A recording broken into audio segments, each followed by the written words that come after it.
What's going on? What's going on? What's going on, YouTube? It's your boy, They say Sean this is a big rich town. and you know what it is. It's I time just come for from the poet's part. Power. Bright lights, city Anticipated lights, show I gotta stars. make it. This is where it Best goes show out down. there on TV right now, so come check it I out just happen to on come up Showtime on hard. Sundays at Legal or illegal, 8 baby, o'clock, I 9 gotta o'clock I make never it. took a straight path nowhere. So Life's full of twists and turns, sure you bumps check and it out. bruises. I live, I learn. I'm from that city full of yellow cabs and skyscrapers. It's hard to get a start in these parts without paper. Homie, I grew up in hell, a block away from heaven. That corner 15 minutes to move a 7. Pure snow. Bag it and watch it go. Occupational options, get some blow or some hoes. Shoot the ball of the strap, learn the rap or the jack. Fuck it, man. In the meantime, go ahead and pump. what's good? What's good? What's good, everybody? How's everybody doing this Sunday morning? I'm gonna go ahead and get it started with this Power episode 3 that's about to go down. You know what I'm saying? Well, actually, it already went down, but I'm just gonna give you a little update on how everything went. So with with this is season 4 of Power, episode 3. In the beginning sequence of this show, they had uh it was crazy. Kind of started off kind of strong, you know what I'm saying? So with that being said, and then starting off strong, it was like, in the beginning they show Andre getting caught, or getting picked up, should I say? Andre getting picked up. Who else? Uh, Julio getting picked up. Keisha getting picked up. And who else? Julio, Keisha, Andre, or Dre, they call him.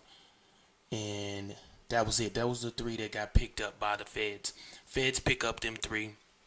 They question each and every one of them about, about James St. Patrick, on whether or not,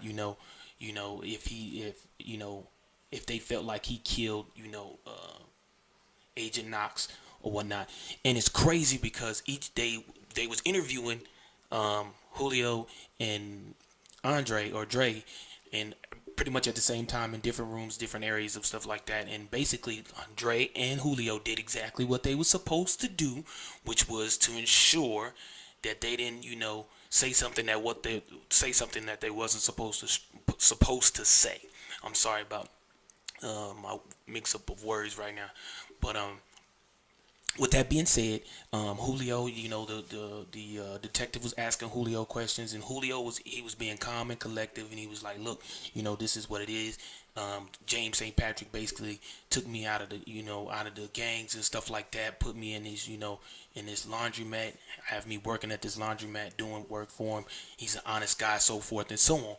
Drace basically said the same thing. He said he took a guy who was making wrong moves early in his childhood, and took him out of the hood and basically brought him into Truth, the actual club, and made him a better person as well.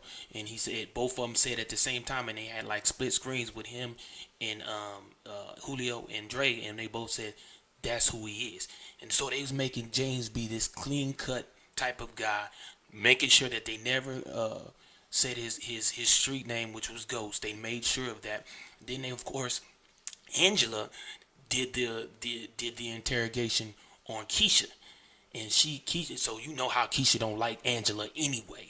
So Keisha, Angela's asking Keisha a few questions about Ghost and stuff like that, and Tommy. She's asking him about Tommy and stuff like that. Now, don't forget, they're trying to say that Ghost killed Knox to protect Tommy.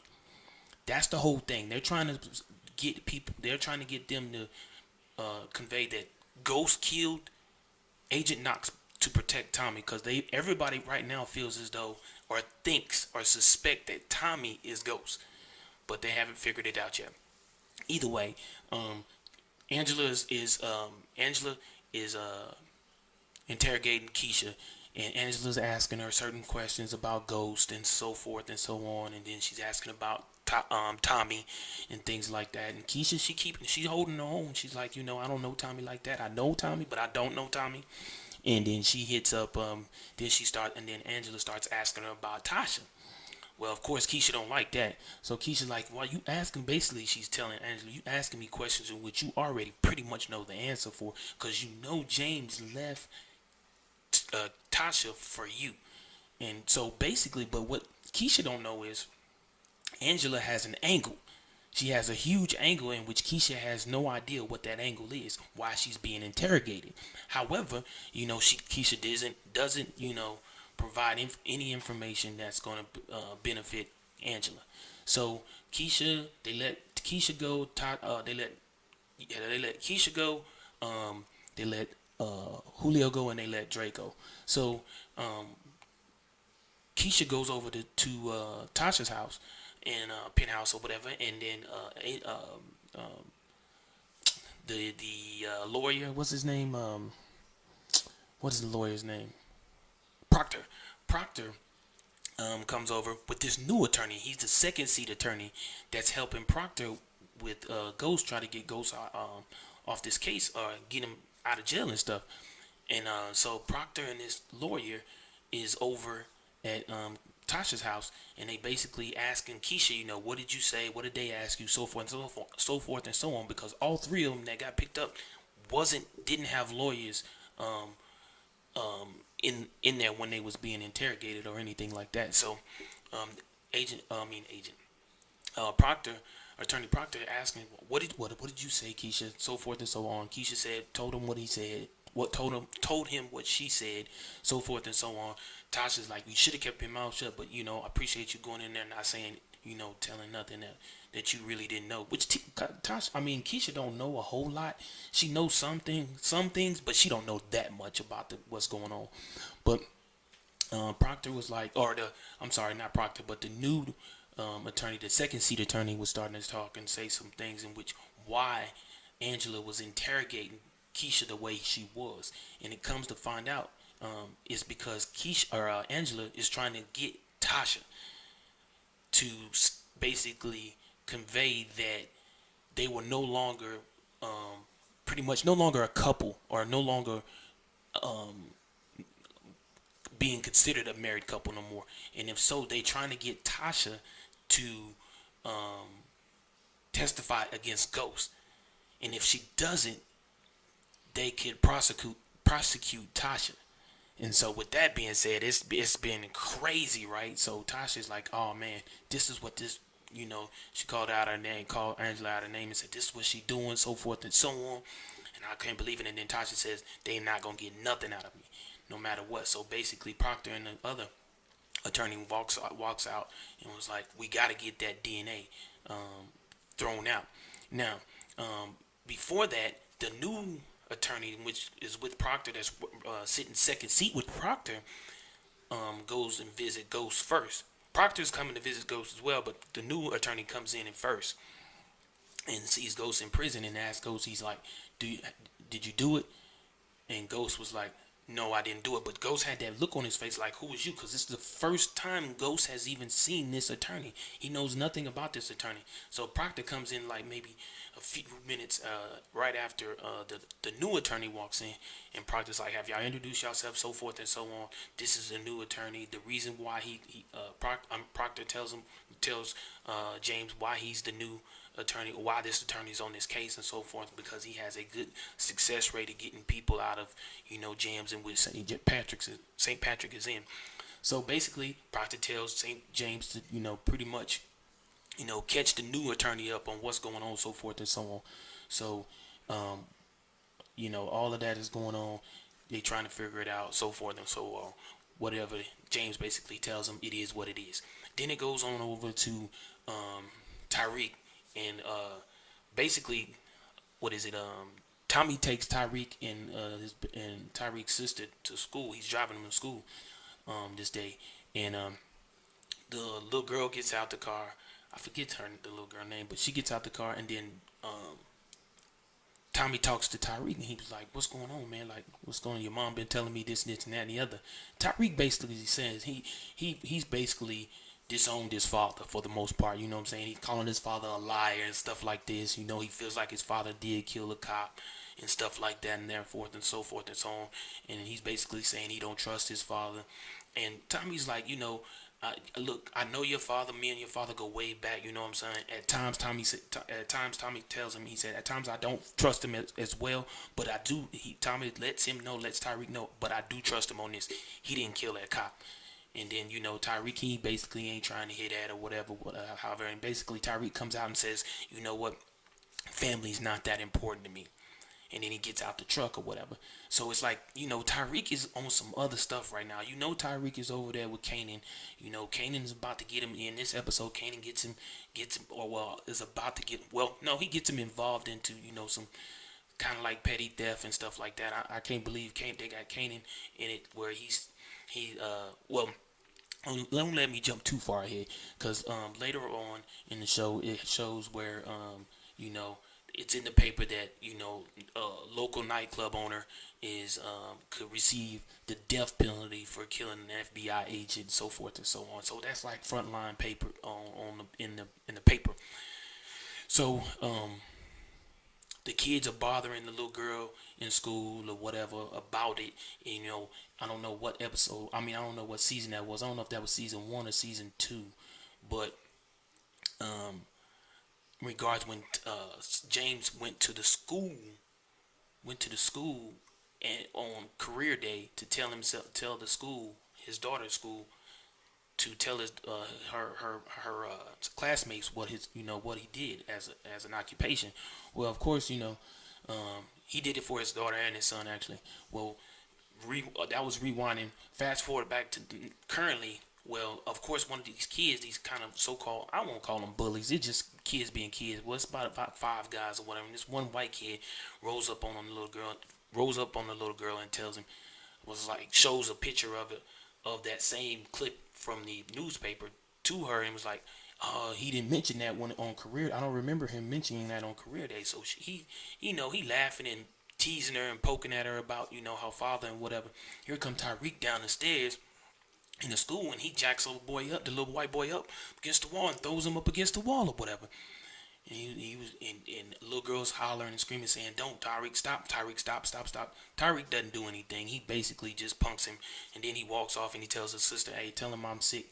Tell the from office or the principal or whatever, the main office, that I'm sick." And he leaves the school or whatever, and he heads over there to Kanan. Well, like I said, he gets over to Kanan's crib or whatever. However, and Kanan, Kanan asks him, "What's going on with you, little dude? What's good?"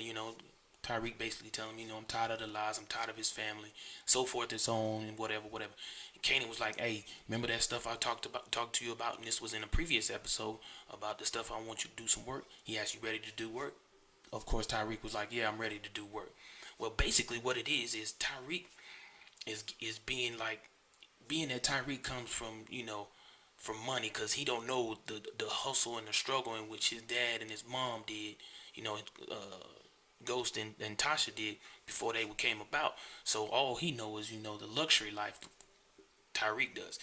So basically what Kanan has Tyreek doing is getting in with all the other these rich kids or whatever, and basically getting codes and stuff like that, and combinations and security codes to get in these rich folks' house so they can do petty theft. They in the crib stealing. Kanan and some other cat in the crib stealing like petty stuff, man, like for real. Like Kanan got out of jail to steal a little petty stuff out of people's crib. I don't know, but either way, that's what it that's what it is. That's what's going on in that. So then it goes back to Ghost in prison or whatever. Got this guy that's in prison. His wife is about to die from cancer or whatever. However, he's pretty much the attorney that's supposed to be helping him is telling, or not the attorney, the attorney that's prosecuting him is basically saying, you won't be able to see your wife on her deathbed or when she dies because you being here in prison or whatever. Well, basically, this guy that's in prison, I can't think of his name right now. He's basically trying to blackmail Ghost. He's done some research. He had his attorney find out some things on James St. Patrick, because that's what he is in prison, James St. Patrick.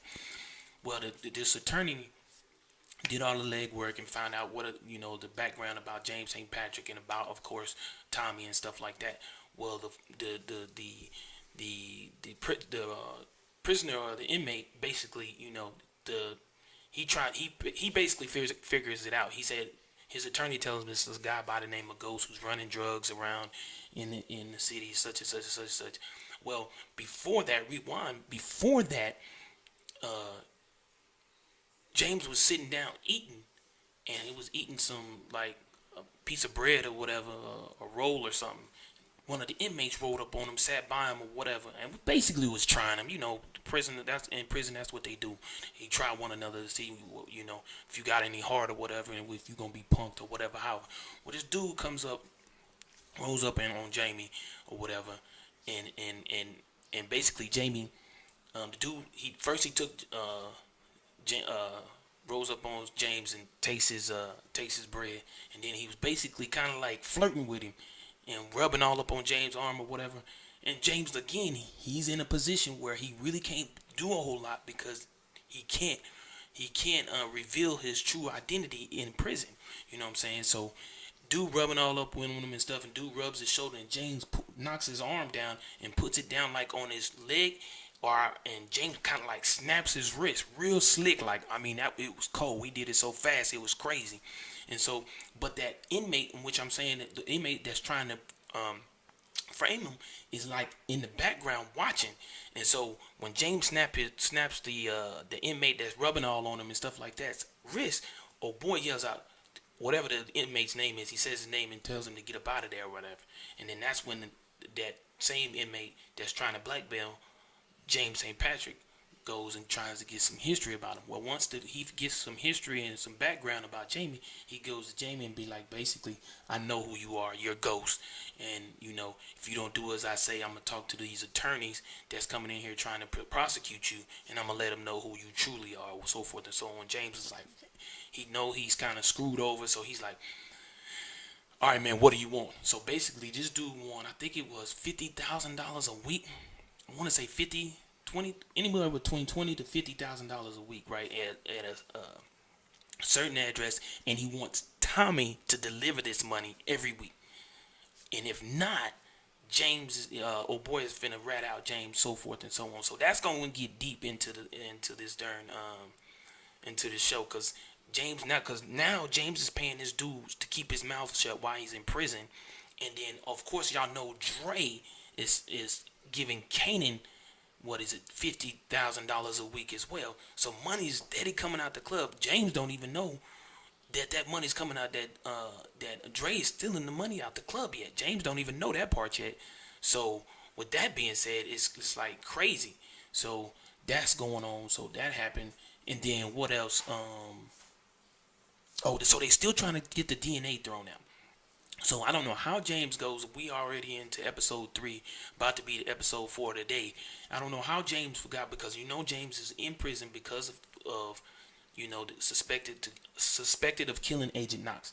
And the things that they have on James St. Patrick is the fact that, one, they have DNA. They have DNA. They have James' DNA under Proctor's fingernails.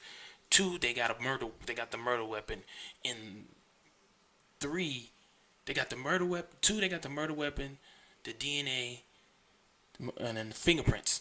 The fingerprints outside of Knox's apartment. Those are the 3 things. Now, I don't know why it took so long for James to figure it out, but he finally figured it out, and I was happy that he finally came to a senses. But Proctor and the other attorney comes back to talk to James again in prison. They talking, and then Angela comes in or whatever, and Angela was talking. She comes in because she finds out that they plan on giving him the needle. They plan on killing St. Patrick. They plan on giving him the death penalty if convicted. So she basically comes into the prison while Proctor is there, while the 2 attorneys is there to talk to James, and she wants to talk to James, but she want to talk to James privately. James is like, no, I don't trust you, Angela. My attorneys ain't going nowhere. So basically, she's in there to tell him. She's in there to ask James to basically rat on Tommy, so he can save him, his life, and his family's life. You know what I'm saying? So she's in there trying to say, he wants to tell, I didn't. Well, he tells her, I didn't do this on, and she still believes that James did it, so forth and so on. However, whatever. But either way, they pretty much get her up out of there. He said, I'm not ratting on Tommy because I didn't do this, so forth and so on, whatever. So then, Proctor, they start acting. Proctor and the other attorney start asking him, all right, go over to everything again. Go over everything again. He was like, what happened with this pullover? He said, I told you about the.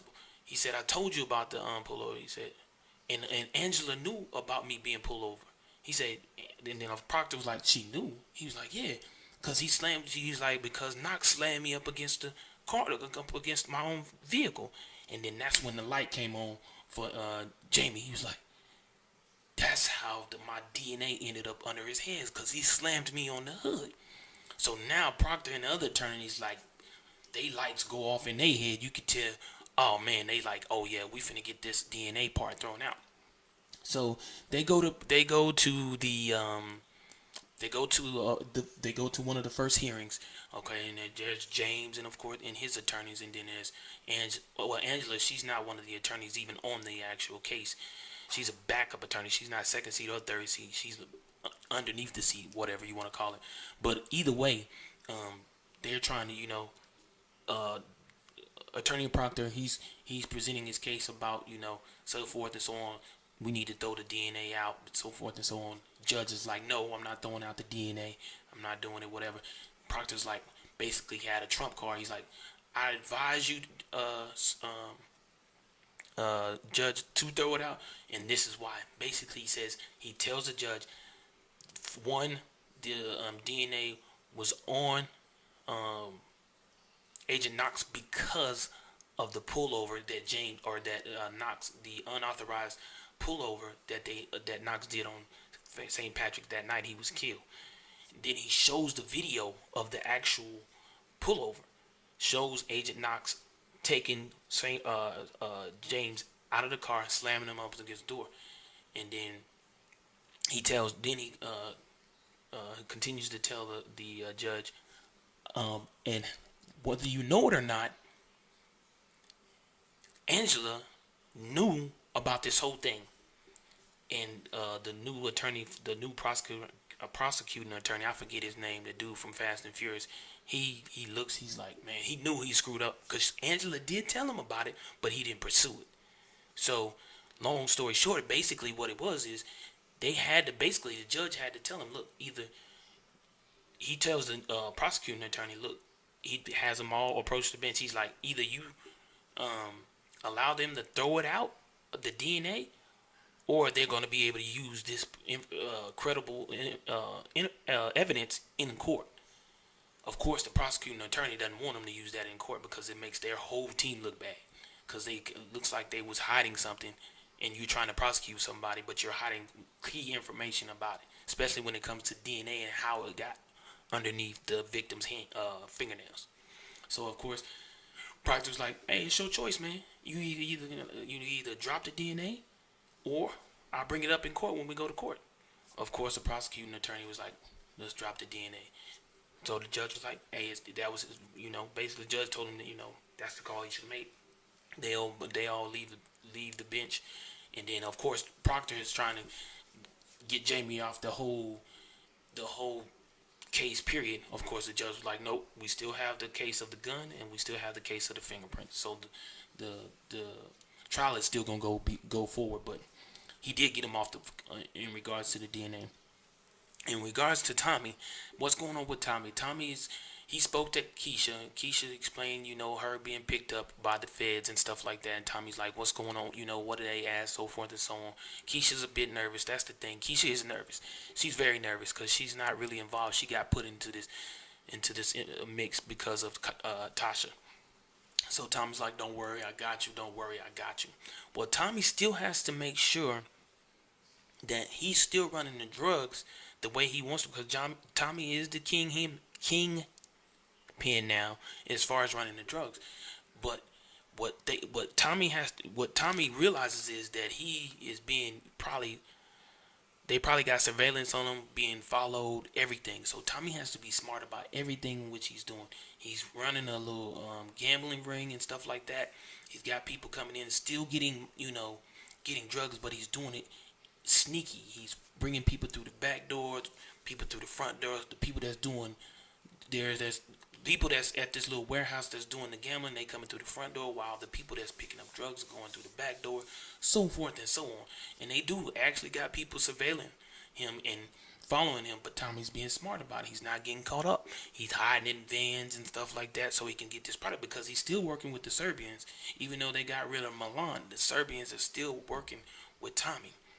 And Tommy still has to get orders done and placed, and Tommy is kind of behind on some orders because of the situation with James. So he's still doing his thing, but it's getting real hectic for Tommy, because he's trying to find his way and still do everything he's supposed to do. You know what I'm saying? But hopefully he'll figure it out, and it looks like he is figuring it out. But you never know. Now then, there's this part where I don't even know this dude's name. It's an agent, but he's like an agent who really isn't a part of the FBI. And if I don't know if y'all remember, but in season 3, season 3, I believe, where Agent Knox was talking to this PI, I guess you say, private investigator. He was talking to this PI and was telling everything in which he was finding. Well, this PI now in this season is, trying to get Agent Knox recognized, because of course y'all know in this episode or in this season they've already labeled Agent Knox as the secret squirrel, or as the what's the word I'm looking for? The informer inside the agency. Being that he's dead, he can't defend himself. Excuse me. So he is considered. They got him being the informer inside the unit or whatever. Well, this PI is trying to clear this man's name, and he's done went to agent the actual FBI agent that killed Knox. He's done went to.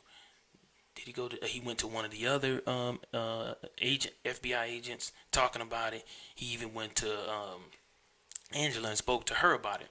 And he's basically saying, "Look, he told Angela, you need to clear Knox's name. Greg, you need to clear Greg's name. He had it that you were the informer, and you were the reason why Greg is dead. Greg was, going on this wild goose chase because of you and St. Patrick, because you and James, you left Greg for James." So he goes on and on and on to her, and she's like, "I'm not about to confess to something that I'm not. I was not the informer," so forth and so on. Well, I forget that main FBI agent. I forget his name. The one that actually killed Greg Knox. He comes back. He talks to that guy later on, and the guy tells him, "Look, I got some information that supports what I'm saying, as well as what Greg was trying to tell me as well," and so forth and so on. So that FBI agent is like, "Oh, for real?" He wants to know they supposed to meet up. But this PI he's not dumb. He's doing background checks on every one of those people, but he's especially doing one check on the FBI agent that he had just spoke to in regards to giving this information that Greg had given him about who the leak was inside the department. So that part is going to be real crazy, man. It should be real interesting tonight. I'm headed over to one of my frat brothers' house, and we're going to watch it. We having a power barbecue tonight, so it should be on and popping tonight. So make sure y'all stay tuned and continue to watch the Stars' best show on TV. In my opinion, the best show on TV is Stars Power. Great cast, great show. Make sure y'all check it out, man.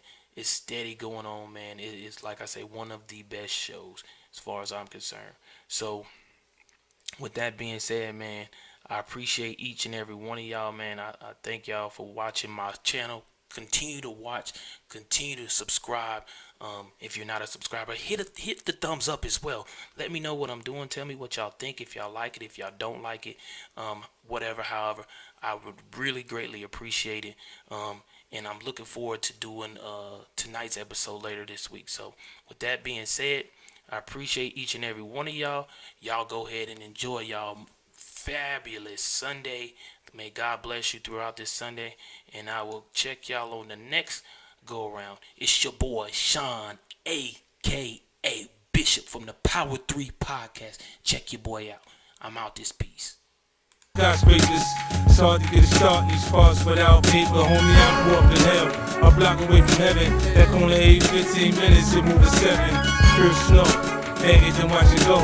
Occupational options, get some blow or some hoes. Shoot the ball of the strap, learn the rap or the jack. Fuck it, man, in the meantime, go ahead and pump a pack. This my Regal Royal flow, my James Bond ounce. That 007 and 62 on my count. I'm an undercover liar, I lie under the covers. Look a bitch in the eyes and tell her, baby, I love it. You're my inspiration, you're my